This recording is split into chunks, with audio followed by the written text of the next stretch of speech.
Hey y'all, hello everybody. Thank you so much for tuning in to Carol's Daily Sauce. And this video that I'm going to be sharing with you all is pretty interesting. I am kind of sort of maybe what you call a quote unquote nerd or just a sponge because I really love to read. I like to look at documentaries. I love history and things of that nature. So my channel is kind of just multi-purpose as it has in the description. So what I'm going to be sharing with you all today is a story about a Ugandan woman who has a lot of children. And I came upon this, my husband and I watching it. So when we were watching TV or YouTube, go ahead and like, comment, and share. Please do share this video out to everybody that you know. I have a wide range of things that I do, reactions, reviews. I do makeup tutorials and things of that nature. So today what we're doing is we're talking about Moma Uganda. And unfortunately, I have seen this video or different types of videos. Different persons have actually done videos on this particular woman. Her name is Miriam, and she comes out of Uganda. At the time of filming, she was 38 years old, and she is known in Uganda to be the most fertile woman ever in Uganda. So, Miriam had a really interesting story. So let me go ahead and get into it. So what has happened is this. Miriam, a 38-year-old woman, has given birth actually to 42 children. Yep, you heard me right. 42 children. However, only 38 are alive. And when we say only 38, we kind of look at that as, are you kidding me? That's a village. There's no only to that.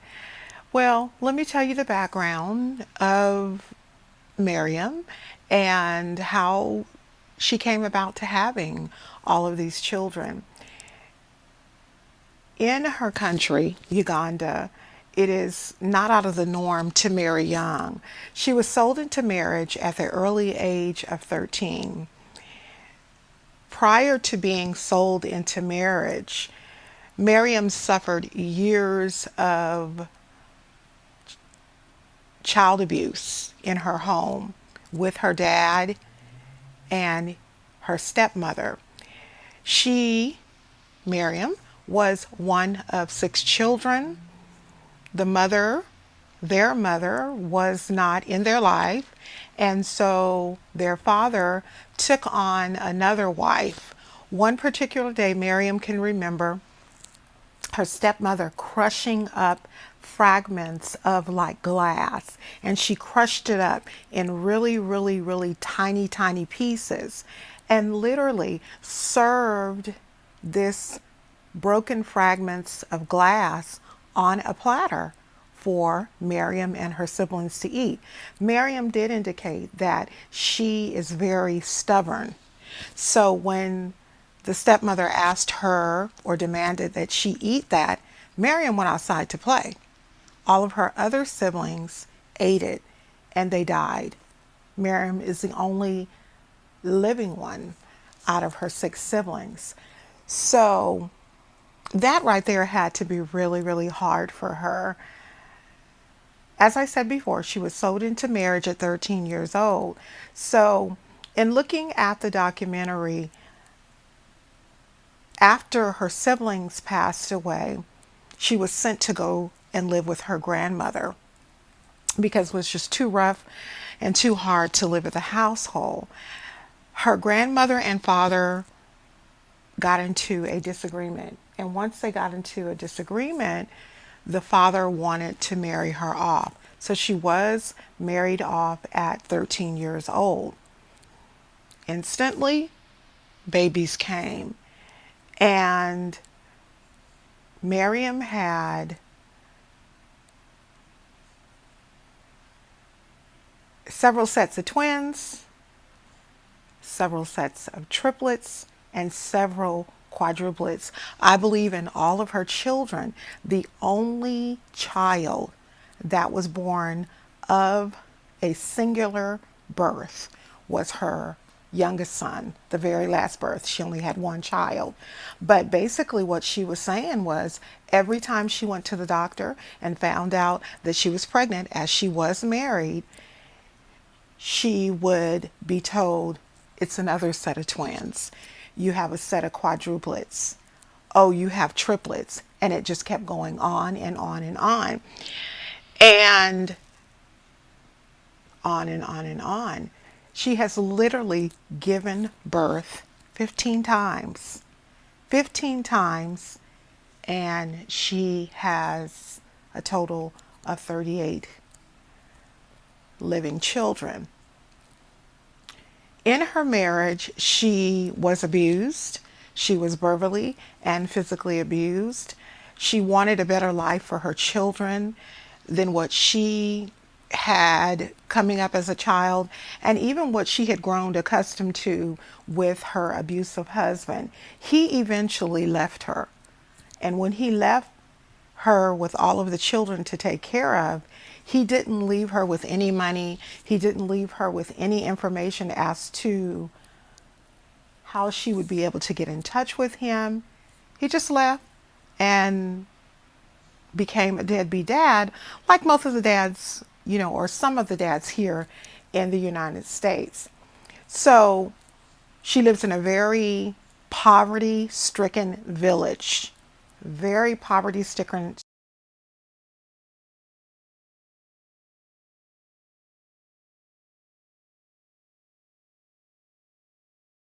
village, dirt roads. When you want to go to the market, they're accustomed to carrying their groceries and all of their things on their head. And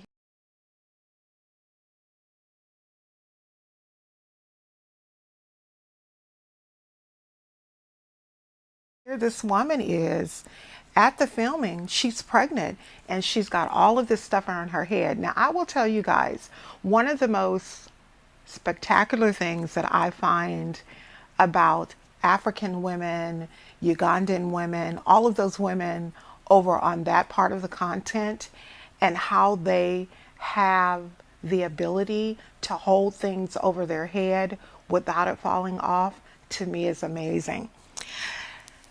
Miriam's children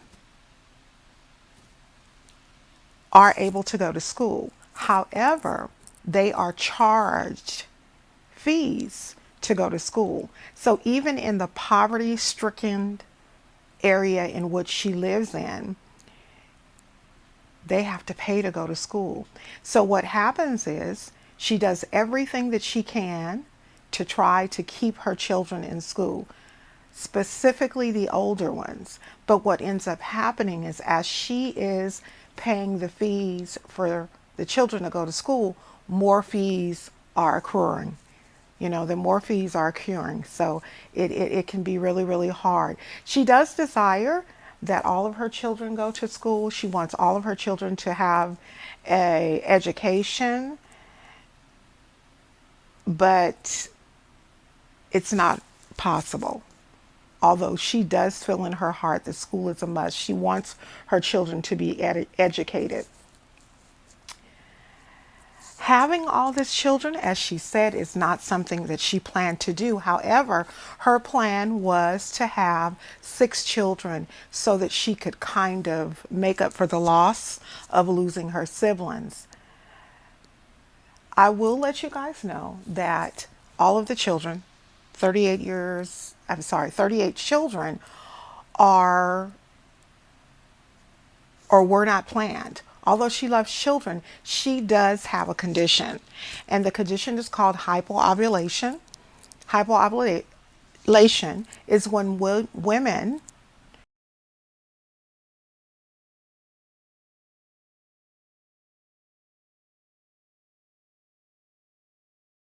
tend to release more than one egg from their ovaries during their monthly cycle. So whereas a normal person may release only one or two eggs, Miriam actually releases more than that, much more than that. She has what is known as the twin gene. So every time her eggs are released, it's always or has always been multiple births. More than one egg at the time of fertilization can take place, and more often than not, those births end up resulting in multiple children. She did, however, take birth control, but the birth control made her very sick.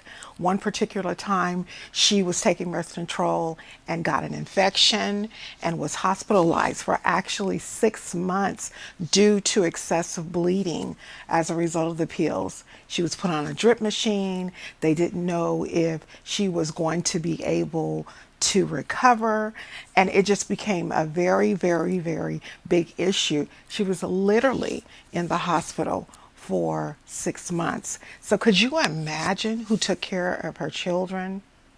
So how does she take care of her children? She is a hustler. This Ugandan woman is an entrepreneur.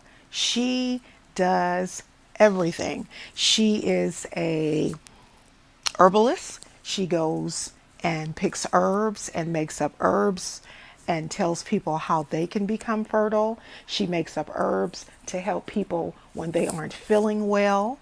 She also takes on the task of going through the village and washing people's clothes, anything that she can do to make money. She also does other little things, just any and everything that she can do to make money, because her goal is just to make sure that her children are happy.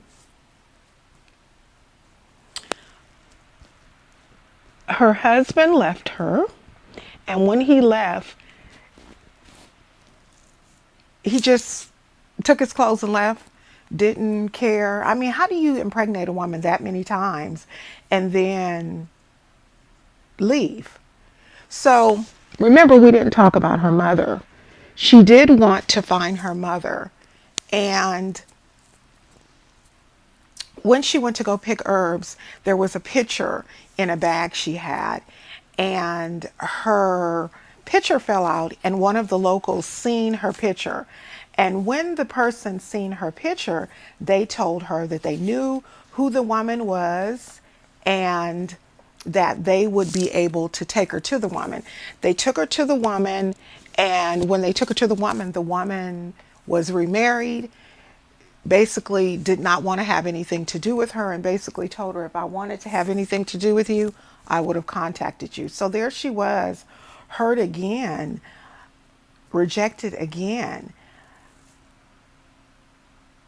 I was concerned as to how she named her children, and what happened is she had bought a book of names. In addition to buying a book of names, her husband was Catholic and she was Muslim.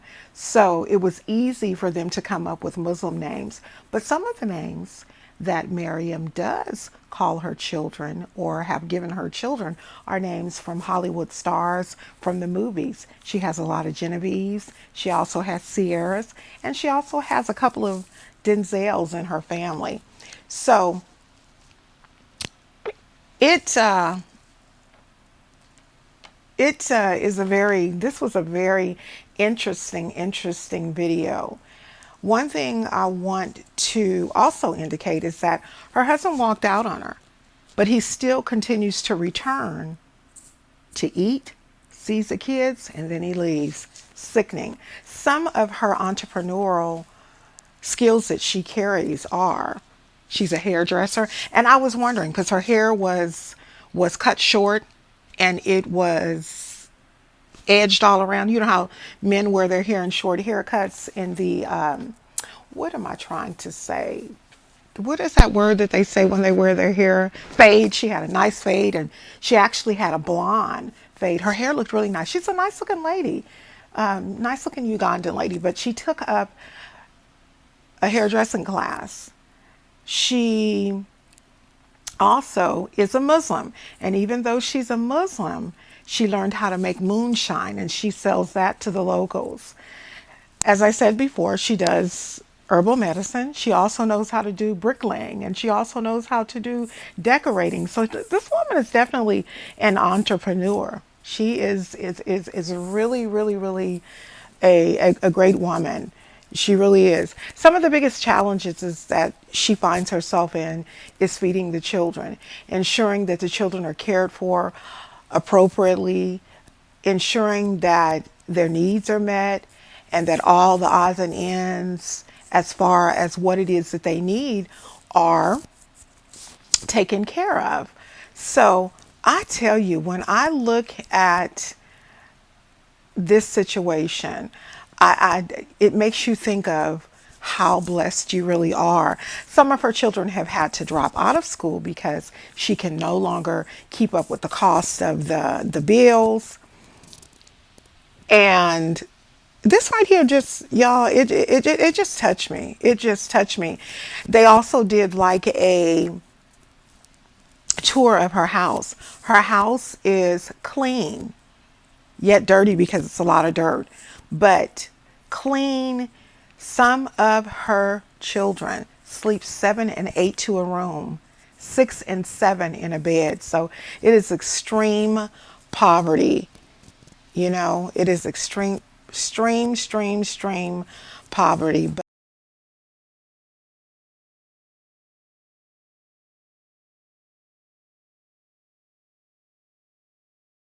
she's making the best of it and making sure that her children don't lose out on the things that they need. She does say that she just wished parents would stop selling their children off to be married, selling their children off into early marriage. She's not in agreement with that. She says that the children lose out on parental love that can never be recovered.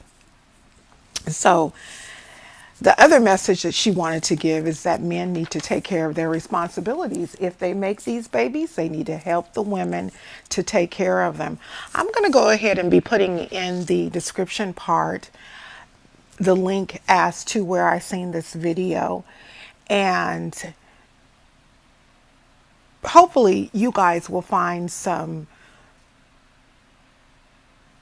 things that you can learn from this. I mean, it's, you know, one of the reasons that I said that I wanted to do this video or this audio is because, you know, I do reaction videos on Strong Mommy Chrissy, who has 9 children. This particular lady has 38. And, you know, while Strong Mommy Chrissy is doing everything, and it's nothing wrong, you guys, with wanting to look nice. Please don't get me wrong. I like to look nice. While Strong Mommy Chrissy is walking around with these fabulous nails and this fabulous, or claws as I choose to call them, and fabulous eyelashes and lace front wigs and things of that nature, this lady in Uganda is just trying to live. This lady is just trying to make sure that her children are taken care of. She's trying to make sure. But you know what the difference is between her and Strong Mommy Chrissy? She is not looking for a daddy for her children. She is very well prepared to raise her children by herself. Lastly, but definitely not least, I found this so ironic because when I first started watching it, I was like, golly, how many baby daddies does she have? I want you guys to know that all 42 children were by her husband. So this woman has 38 living children, and they all have the same father. She's from Uganda. Some of the women here in the United States could stand to learn a lesson from her. Please like, comment, and subscribe. Don't forget to click on the bell so that you're reminded of all of the videos I upload. And Please do me a favor. Please leave comments. Please leave suggestions of what it is that you'd like to see. If you desire to have me answer strawberry letters or anything like that, situations that you may find yourself in, I can do them anonymously. And I can just do a video basically stating the situation and my thoughts on it. If you would like for me to do that, please send me a video. I'm sorry, not a video. Please send me an email to all lowercase carolsdailysauce@gmail.com, and I will promptly do a video and answer you. Nothing is off limits. The only thing that I would say that would be off limits is anything graphic and sexual.